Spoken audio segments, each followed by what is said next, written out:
Your weekly live for April 28th, 2024. I'm Peggy Kay, and today there are some updates from YouTube. We'll talk about the TikTok ban. There's a new generative AI tool from Adobe that you can try out. There's updates for Pinterest and Instagram and Threads and a bunch more. So I hope you're all having a great Sunday. And I have to say, I'm kind of excited. I bought a bunch of plants for my patio, and I'm going to be doing that this afternoon. So this is my technology in the morning, so I can have the afternoon free to go out and get my hands dirty. All right, so let's get started. First of all, if you're here live, welcome. I would love to know what you think about this week's updates. You can post in the live chat. If you're watching this as a recording, you can post in the comments. Hello, especially to Craig and Jolyn. I see you there in the chat.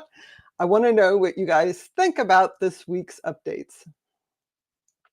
So let me start by saying there weren't any huge updates from YouTube this week, but a couple small things I think you'll find interesting. So the first thing I wanted to talk about really briefly. Let me see what we've got here.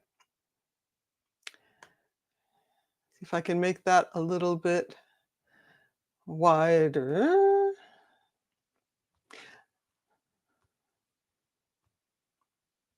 Whoops, too wide. All right, so the first thing I wanted to mention today is that it's much anticipated that YouTube is going to offer comparative testing of thumbnails. And the idea is that you can upload several different thumbnails for your videos, and YouTube will run a true test. There are some third-party tools you can use right now that kind of sequentially try different thumbnails. This will be a true test where you can basically add your thumbnails, and YouTube will just randomize who sees them, and then after it determines which thumbnail works better, it will automatically select that one. This is much anticipated, but it's taking a while for it to become generally available. There is an update on that from YouTube's creator liaison, and basically he says the good news is that they're getting closer to launch, and the current expectation is that test and compare, that's what they call the thumbnail A/B testing. Test and compare will launch this summer. And he says that YouTube really wants to get it right and make it as useful and valuable as possible for as many creators as possible. So that is the latest update on thumbnail testing on YouTube. Not yet, in the coming month. So the other update from YouTube this week is that there was an update on how they define reused content in terms of monetization.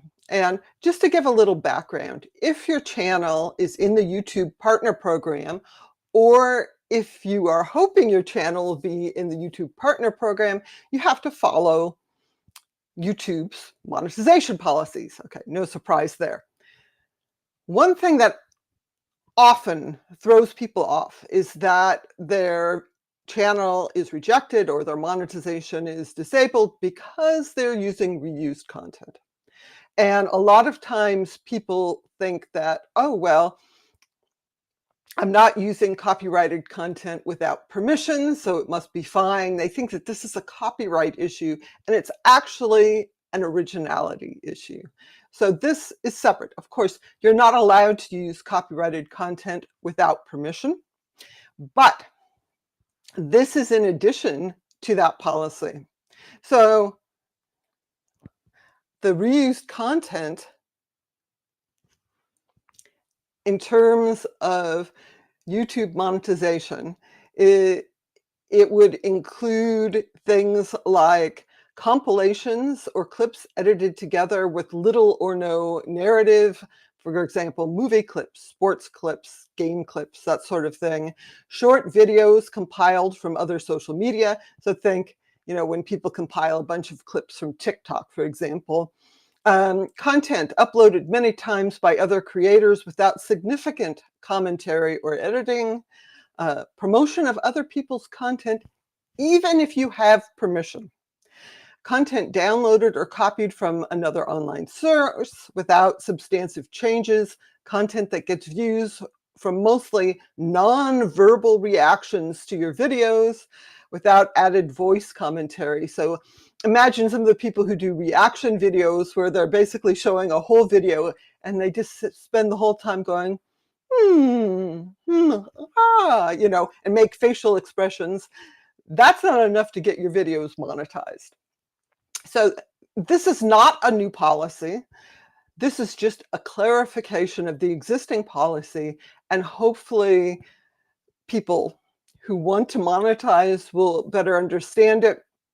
The bottom line is your viewers and YouTube should be able to tell that you created the content. You're still allowed to compile clips from your own channel, but if you're doing that, you should put in the video description what you've done. So YouTube can tell that is what you're doing. They do have people, actual human people, who review videos. So it helps to have a description, not only for your viewers, but for YouTube. So those are the big updates from YouTube this week. Not hugely exciting, but important if you're a creator. I wanted to mention one other update that's video related. And as some of you may know, StreamYard was acquired by a company called Bending Spoon. That acquisition was announced a couple of weeks ago. Now that acquisition is complete. So it's interesting that this is a post on the StreamYard channel. You can find this on their community tab. Someone from Bending Spoons posted there. They said the acquisition has just closed. They say hello. They also say they'll be providing updates about their ambitious roadmap for StreamYard starting a few days from now. I assume that's going to be probably tomorrow, which is Monday. And they want to know, what do you love about StreamYard? What problems can they solve about StreamYard?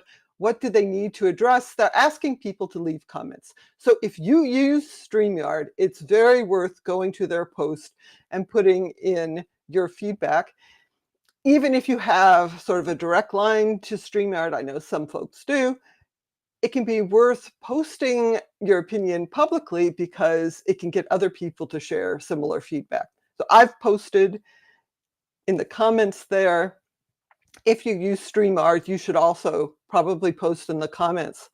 It's not really clear what Bending Spoons is going to do. What is Bending Spoons? They've acquired a bunch of businesses. They are the company that acquired Evernote, which is kind of, I think it was either in bankruptcy or starting to fail. And notably, they have raised the price to use it significantly. They acquired meetup.com in January. This is an actual physical, local meeting platform. It's not clear what they're going to do with that. Meetup apparently was also struggling really hard because during COVID, people stopped meeting up in person so much. And then now with things more open, the platform never really recovered. So Bending Spoons has meetup.com, they have Evernote, they now have StreamYard. What are they going to do with StreamYard? I guess we'll find out. I'm really hoping they don't increase the prices or reduce the features, on various price tiers. I guess we'll find out more this week if they talk about their roadmap and coming plans. So now I'm going to shift gears just a little bit about one of the big news stories for this week, which is the US banning TikTok. Now, this was passed by Congress. It was signed into law by President Biden. My understanding is that TikTok has 6 months to either sell off the TikTok portion. So this is a law about ByteDance, which is TikTok's parent company. They need to either sell off TikTok to someone in the US or it's going to be banned. And when you talk about a ban, it's not like it's going to automatically remove the app from people's phones. It would more likely be, it would be removed from the Play Store and the App Store, and people wouldn't be able to get updates and so forth. TikTok is not going to take this lying down.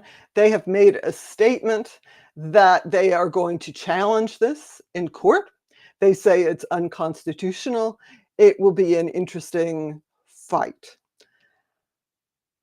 So, what does that mean if you use TikTok? Now, I think the first thing that you should keep in mind if you use TikTok is that it's possible you won't have access forever. That's true of every platform, of course.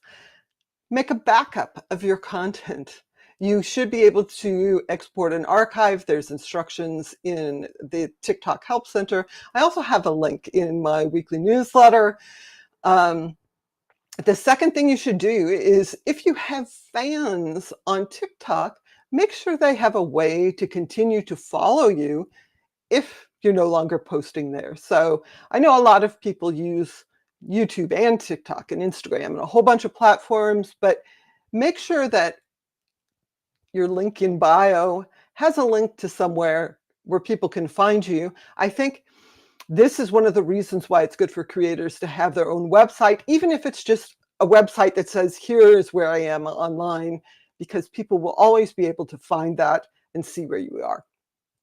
So this is going to be a long, drawn-out process, at least 6 months before anything happens. And I think there's another 3 months tacked in on that. And they're talking probably nothing changing for at least a year. We'll see. What's interesting is that this is going to be after the US presidential elections in November. Things could change, who knows what's going to happen exactly. But if you are a TikTok user, you should start thinking about this, backing up your content, making sure your fans can find you in other places as well. You might try Reels, you might try YouTube Shorts. Of course, YouTube wants you to try Shorts. So that's what you need to do.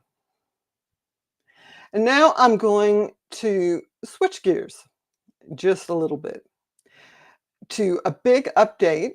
This was Adobe's big, their big conference where they announce things. It's called Adobe Max. And I think no surprise whatsoever, more AI everywhere. So here's what they announced. Oops. First of all, they have an update to their AI model. It's called Firefly. This is Firefly Image 3. And it's supposed to be faster, more accurate. And Adobe's big selling point is that they only train their Firefly AI model on licensed or public domain images so that people can feel like they can use this commercially without getting into trouble. And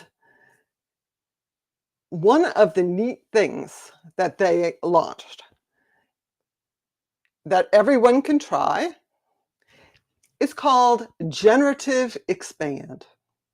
And what Generative Expand does is basically, if you have space around your image, it fills that in with something that looks plausible. There is a free version you can try on the web. I gave it a try, and you can see what I did. I made slides. You don't have to sit through me going through the steps. There's a link on the slide. You can see. You can also check my latest blog post and newsletter. There's a link there. The idea is you upload an image. This is me all sweaty on a hike. Not the best photo, but it's what I had convenient.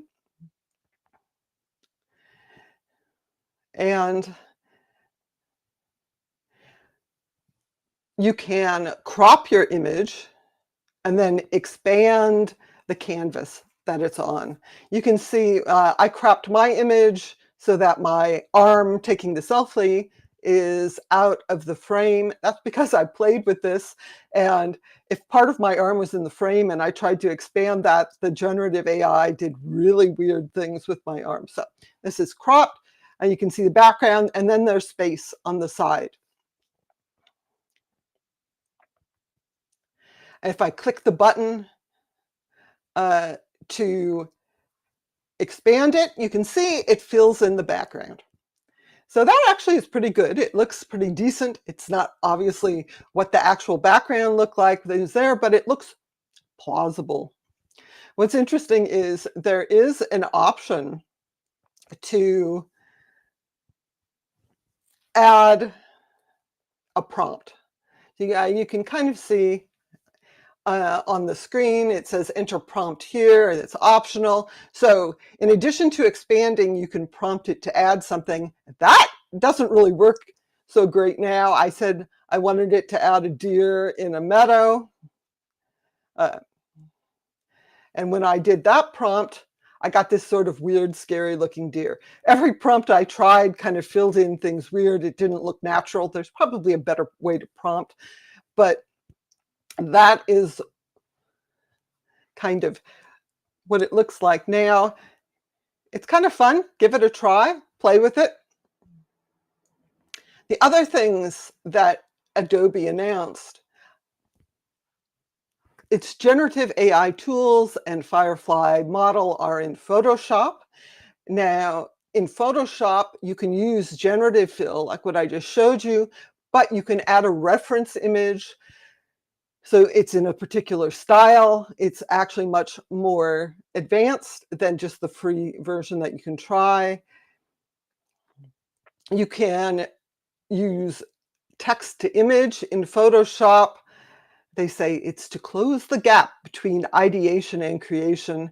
So you can translate your words into photorealistic images, remix images quickly. There's a bunch of AI tools in Photoshop. And there's also a cool tool called Generate Similar. The idea is that if you create an image using the generative AI and you like it, you can use the Generate Similar to kind of refine your image generation. There's a Generate Background feature.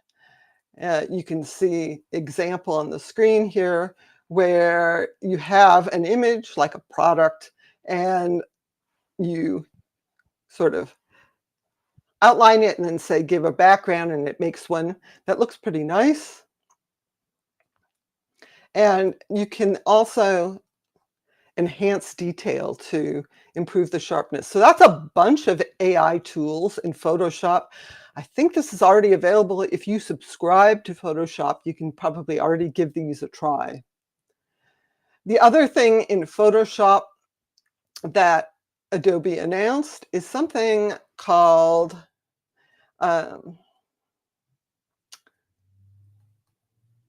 presets. So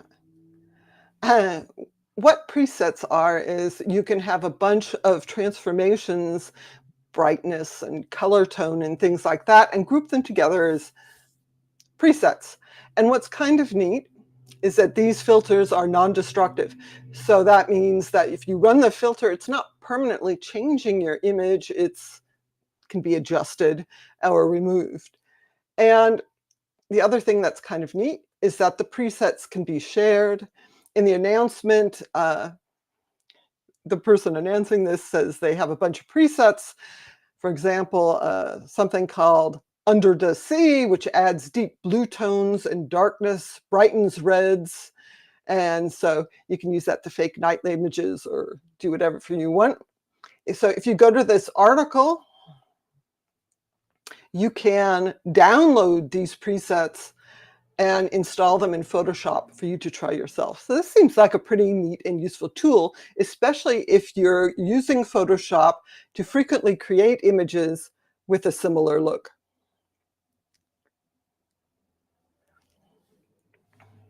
I just wanted to take a moment now to say hi to everyone in the chat.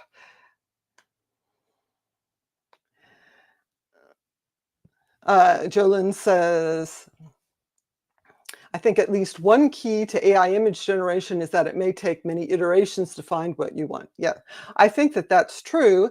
And that's something that distinguishes it a little bit from an actual person creating images that can visualize an image and then create it. There's a lot of trial and error using generative AI.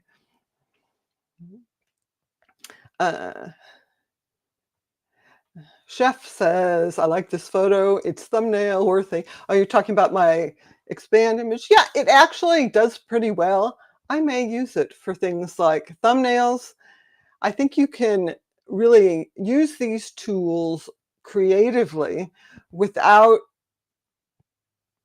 replacing the creative work. So it can do some of the really boring things that you wouldn't be able to do otherwise, but it doesn't change your creativity. And then I wanted to take just a moment to mention that Adobe also has some updates in Premiere Pro, which is its professional video editor. Some of the generative AI things they have in the video editor is something called Generative Extend, not Expand, Extend.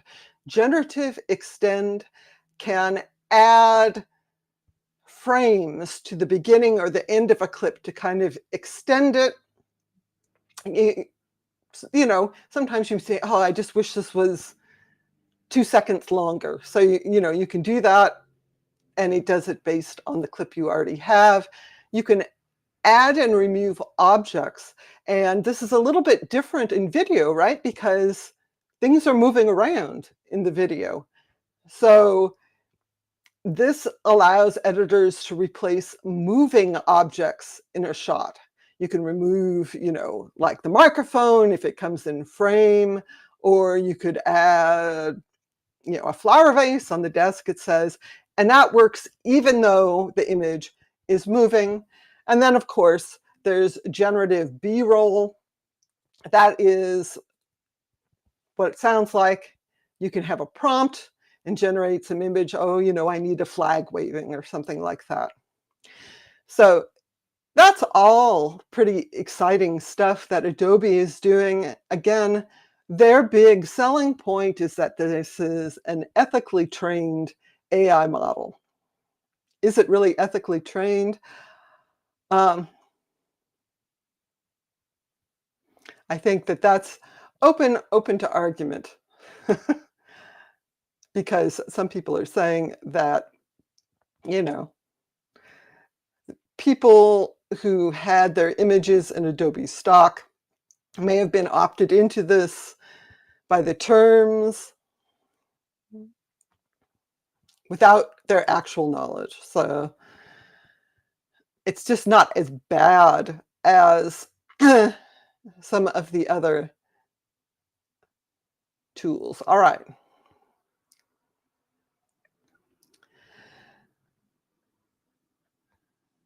Jillian says, remember to click on the thumbs up icon. Yes, please.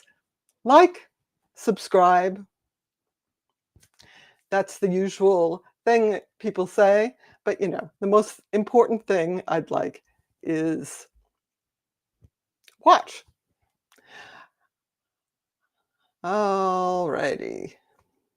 So I'm just going to go through another few updates. I'm taking a long time. Really, really quickly. So let's get these on screen. WordPress has a new developer tool called Studio. This lets you develop WordPress websites on your device locally instead of, online. So you can install this software. It's currently only available for the Mac, but you can sign up to test it out on Windows as well. You develop it, and then it links to WordPress.com, so you can update a demo version of the site to share it with other people. This seems like a really useful tool if you're creating WordPress sites and changing the themes. Ghost is the next option. It says it's time to bring back the open web. Ghost is software for newsletters and blogging, and they are getting ActivityPub integration. This allows people to follow you on other platforms that use ActivityPub, like Mastodon, and then inside Ghost, you can follow other people on Mastodon or any of the other Fediverse platforms, presumably Threads eventually, which is Meta's Twitter-esque social media platform that does have ActivityPub integration. So that's really interesting. Ghost is doing this. A neat tool on Pinterest. So I don't know if any of you use Pinterest, but of course, a lot of people who are really visual do. They let you claim your social accounts. And at this point in Pinterest, you can link your Instagram account. Why would you link your Instagram account to Pinterest? 3 reasons. First is if anyone shares your Instagram images to Pinterest, it will be attributed to your Pinterest account. So people will be linked to your Pinterest account. You can track performance of the pins that have your content from Instagram, and you can cross-post automatically from Instagram to Pinterest. So this is useful. If you use both Instagram and Pinterest, this is probably worth setting up. If you're on Threads, and I'll say I'm on Threads, I actually like Threads. So if you're on Threads, there is a new option to hide content using a filter for keywords, phrases, and emoji. And you can set this up in your settings, and you will not see that content in your feed or in search or in replies. So that is really useful to improve your experience. And those are the social changes today. Oh, Eileen says,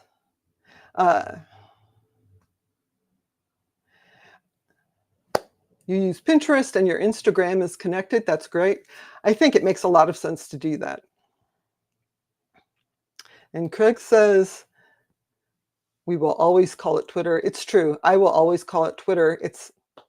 X is not a good name, but it really is a different thing now. I'll probably get used to calling it X just about the time it moves on to something else. Just a couple other neat updates. You should check out this week's blog post, a newsletter, if you want more details. On Google Keep reminders are going to be saved to tasks. This is going to allow you to set reminders in Google Keep, and you'll see them on your calendar. You can access them through Google Assistant. You can see them on your tasks page, and this is really useful. I love Google Keep. It has a lot of really neat features in terms of being able to organize and make lists and take notes. So that's really useful. The FTC, the US FTC, banned non-compete agreements. It does actually matter for creators and not just for tech workers and so forth. For example, if you are in a brand deal, this may not allow the brands to say you can't make deals with similar brands and so forth. It'll be interesting to see how that plays out. And then finally, what everyone is talking about this week, and you should have a read of this, is The Man Who Killed Google Search. This is by Ed Zitron. It's a look at emails that are being shown in a case from the Justice Department against Google. So obviously it's slightly biased, but the big story, I think, is that it looks like Google is taking suggestions from the advertising and financial side to affect search results. Now, Google's response to this is that, there is a wall between ads and search. We're not using ads to determine how the search ranks, but that isn't exactly what this article was suggesting they do. So there's some semantics here. What they were suggesting is that Google is showing some content in the search results because they think people will look at the ads more, and they may be adjusting the algorithm. Maybe, again, show results, they're not bad results, but they want things to make it more sticky, so people are more on the search results page more. I think it's an interesting discussion. I think it's worth reading, especially if you use Google Search or you have a website that uses search. All right, those are the updates for today. Thank you so much for joining me live. I will see you again next week, which is somehow May already. How does that even happen? Anyway, have a great rest of your weekend and have a great week, and I will see you next week.